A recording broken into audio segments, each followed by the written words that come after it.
napakadaling maging pessimist. Ibig sabihin, English tayo ngayon na. Yan, pessimist ibig sabihin napaka-negative. Pag nagkaroon ka ng problema, mas mabilis mag-isip ng worst case scenario kagad imbis na yung best case scenario. Ang utak mo kagad nakadivert sa anong pwedeng masamang mangyari. Tama yun si Miss Icy.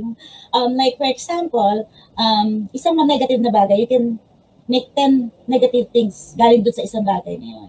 Pero yung maghahanap ka ng motivation. Narinig ko lang to and sa ibang tao, pero maganda yung naisip ko doon na, halimbawa nakikita mo sa halimbawa for guys and girls yan, halimbawa nanay mo, hirap na trabaho, yung anak mo hindi mo maibigay yung gusto, yung ganun. Wag mo siyang isipin negative, take it as motivation, okay? Motivation, out of that negative things, try to make it as motivation. At sasabihin ko na uli sa inyo, magaling po ako magpayo, pero sometimes in real life, mahirap gawin sa sarili.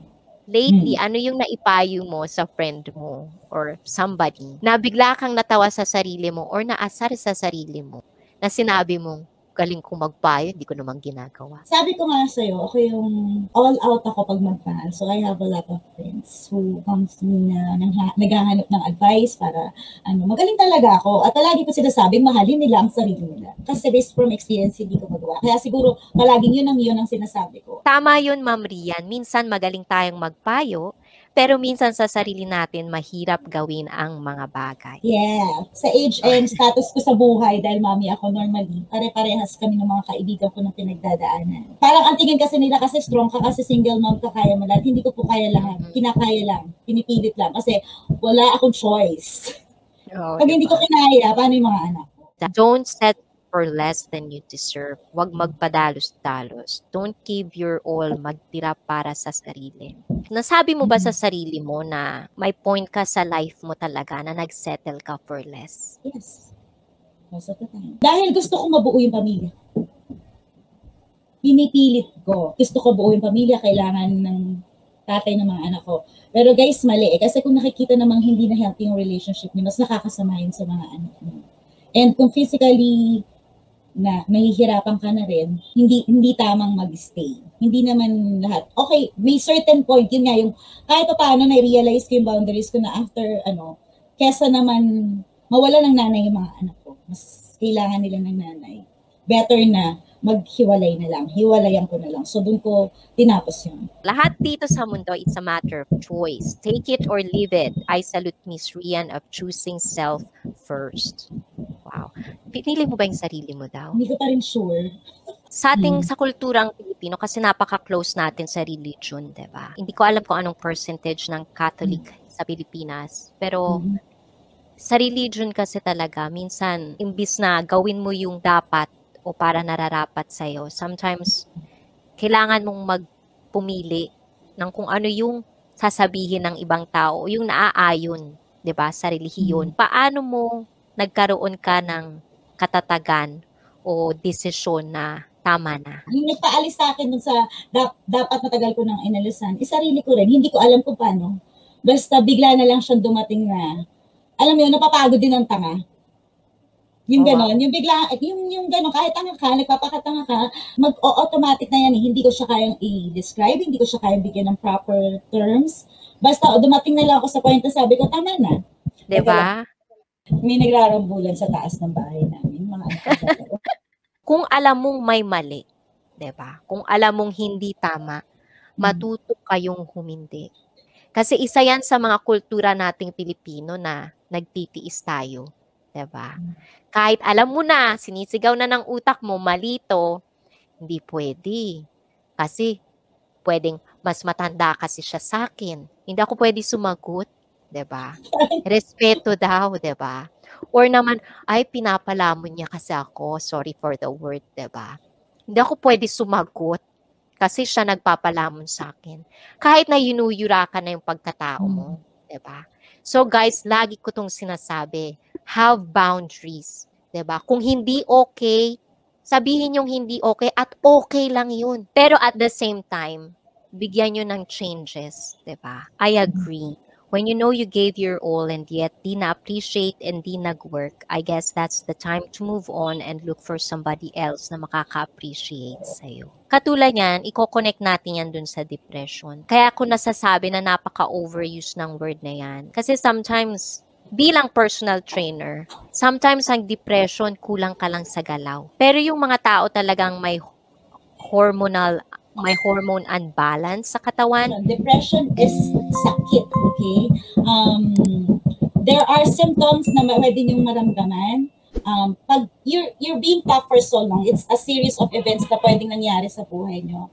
And pag depressed ka, there's absolutely walang reason na pwede kang pagbasihan. Bigla ka na lang malungkot kahit masaya ka, okay? Over happiness or overly sad or whatever you call it, pag sobrang lungkot mo, it can trigger depression. Ang nangyayari dyan, there's panic attacks, okay? Nanginginig ka, nahihirapan kang huminga, hindi ka nakakatulog, iyak ka ng iyak sa walang kwentang bagay. That's what depression is, okay? Hindi siya yung basta, ay may problema ako, depressed na ako, hindi yun ganun ha. And don't ever wish na depressed kayo kasi it's very dark there. Alam mo yun, hindi ka na makakapag-isip ng tama, hindi ka na makakapag-comprehend. Even like, halimbawa may gusto kang buksang pinto, tapos hindi mo nabuksan agad, hindi ka na makakaisip ng tamang way para buksan yung pinto na yun. And I'm talking about literally doorknob, okay? Yung gusto mo magsuklay ng umaga, magsusuklay ka, hawak mo yung suklay mo. Ayan, may suklay ako para maganda. Ayan, may suklay ako. Gaganyan mo yan, hindi mo matuloy. Hindi mo alam what's holding you. So that's what depression is. And hindi ako doktor ha, sinasabi ko lang basically kung ano yung alam ko. There are worst case scenario, there are lighter scenarios. So, meron pa rin mga basically nung una nakakaramdam ka. May mga taong sumasakit ang tiyan, sumasakit ang ulo. Akala nila may sakit sila, but it's, depression is like cancer. Yung cancer nakikita mo, na it's yung kinakain yung katawan mo or kumakalat siya. Physically, nakikita nyo. Ang depression, mukhang okay yung tao, pero yung utak niya, yung kaluluwa niya, yung soul niya, nilalamon na. Hindi mo alam kung gaano kabigat na yung dinadala niya. And for no reason at all.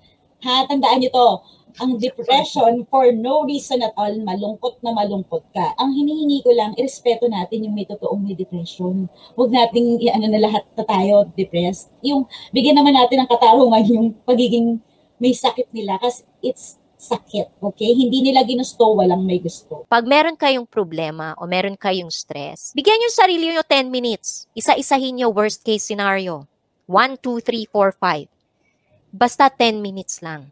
Pagkatapos ng 10 minutes na yan, cut it down. Pag-isipan nyo, kung pwede nga lang, i-force nyo yung sarili nyo mag-isip ng positive. Kasi at the end of the day, ulit-ulitin yung ganyang cycle, maiiba at maiiba ang mentality ninyo. At doon papasok yung makaka-attract kayo. Kasi totoo yan guys, kung napaka-negative ninyo, diba? Imbis na ma-attract nyo yung opportunity na pwedeng manggaling sa isang tao, hindi kayo doon nakafocus eh. Magfo-focus kayo sa mga maling bagay.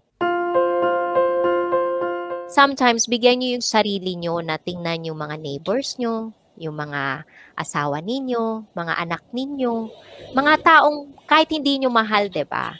Bigyan nyo yung self nyo ng time to appreciate them kahit sa maliit na bagay lang. Is she doing something para malabanan ang OCD niya? So, no, not at all. Hindi ko naman siya actually nilalabanan. Kasi yun yung stress reliever ko. Gusto ko maglinis, diba? I don't think there's anything wrong there. Ang pinipilit ko na lang, kung halimbawa, merong isang bagay na na-stack up ako to move forward. Yung ibahin ko, dinadivert ko lang siya. Since meron akong may anak akong may autism, so merong mga guidelines akong nasusunod even for myself. Yung naia-apply ko siya sa sarili ko. It's more of order, organization. Dapat ganon. Ako, ganon. Gusto ko laging may label to, may label yung ganyan, yung ganon. Dapat ito nandito, pag inalis mo dyan ko ibabalik yan. Pero wala naman rin siguro masama kasi nakikita ko yung mga anak ko na nagiging gano'n na sila. Nandahan-dahan. Nasasanay sila sa nakikita nila, hindi ko sila kailangan turuan doon, nagkukusa na sila. applicable to both men and women. As much as possible, don't settle for anything less than what we deserve. So at this point of your life, ano yung pwede mong sabihin sa sarili mo na you worth it? Ano yung confident ka na sabihin sa sarili mo na worth ko to? Is there something na alam mo sa sarili mo na deserve mo yung bagay o yung tao o yung pagkakataon na pwede mong i-share sa amin? Hindi ko pa masagot. I'm on a process of a lot of things, okay? So, hindi pa siguro ako yung tamang tao na sagutin yung katanungan mo. Pero, I'm a work in progress, okay? Marami akong struggles in life. So, marami akong kailangan gawin at kailangan akong tapusin. If I'm worth anything, I guess so. Ganito, I always think that I'm weak. Pero I realize I am strong kasi I'm still here, diba? Correct. Yes. My weakness is my strength kasi kahit na nag-i-struggle ako, kahit mahina ako, hindi ko alam minsan ang gagawin ko, tinutuloy ko yung buhay ko, nilalabanan ko siya. So my weakness is my strength.